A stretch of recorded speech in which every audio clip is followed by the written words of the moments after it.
ಭಾರತೀಯ ನೌಕಾಪಡೆಯು ಈ ತಿಂಗಳ 15ರಂದು ಮುಂಬೈನ ನೌಕಾನೆಲೆಯಲ್ಲಿ 3 ಸ್ವದೇಶಿ ನಿರ್ಮಿತ ಯುದ್ಧ ನೌಕೆಗಳಾದ ನೀಲಗಿರಿ, ಸೂರತ್ ಮತ್ತು ವಕ್ಷೀರ್ಗಳನ್ನು ನಿಯೋಜಿಸಲು ಸಿದ್ಧವಾಗಿದೆ.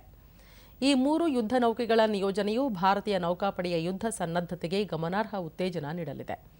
ಅಲ್ಲದೆ ರಕ್ಷಣಾ ಸ್ವಾವಲಂಬನೆ ಮತ್ತು ಸ್ವದೇಶಿ ಹಡಗು ನಿರ್ಮಾಣದಲ್ಲಿ ದೇಶದ ಪ್ರಗತಿಯನ್ನು ಸಂಕೇತಿಸುತ್ತದೆ. ನೀಲಗಿರಿ ಯುದ್ಧ ನೌಕೆಯು ವಿಶೇಷ ವೈಶಿಷ್ಟ್ಯಗಳು ಮತ್ತು ಅತ್ಯಾಧುನಿಕ ತಂತ್ರಜ್ಞಾನವನ್ನು ಹೊಂದಿದೆ. ಸೂರತ್ ನೌಕೆಯು ವಿನ್ಯಾಸ ಮತ್ತು ಸಾಮರ್ಥ್ಯಗಳಲ್ಲಿ ಗಣನೀಯ ಸುಧಾರಣೆಗಳನ್ನು ಹೊಂದಿದೆ. ನೀಲಗಿರಿ ಮತ್ತು ಸೂರತ್ ನೌಕೆಗಳು ಹಗಲು ಮತ್ತು ರಾತ್ರಿ ಎರಡೂ ಕಾರ್ಯಾಚರಣೆಗಳಲ್ಲಿ ಹೆಲಿಕಾಪ್ಟರ್ಗಳ ವ್ಯಾಪ್ತಿಯನ್ನು ನಿರ್ವಹಿಸುವ ಸಾಮರ್ಥ್ಯ ಹೊಂದಿವೆ. ವಕ್ಷೀರ್ ನೌಕೆಯು ವಿಶ್ವದ ನಿಶ್ಶಬ್ದ ಮತ್ತು ಬಹುಮುಖಿ ಡೀಸೆಲ್ ಎಲೆಕ್ಟ್ರಿಕ್ ಜಲಾಂತರ್ಗಾಮಿಗಳಲ್ಲಿ ಒಂದಾಗಿದೆ. ಇದನ್ನು ಮೇಲ್ಮೈ ಜಲಾಂತರ್ಗಾಮಿ ವಿರೋಧಿ ಯುದ್ಧ ಕಾರ್ಯಾಚರಣೆಗಳು, ಗುಪ್ತಚರ ಮಾಹಿತಿ ಸಂಗ್ರಹ, ಪ್ರದೇಶ ಕಣ್ಗಾವಲು ಮತ್ತು ವಿಶೇಷ ಕಾರ್ಯಾಚರಣೆಗಳನ್ನು ಕೈಗೊಳ್ಳಲು ವಿನ್ಯಾಸಗೊಳಿಸಲಾಗಿದೆ.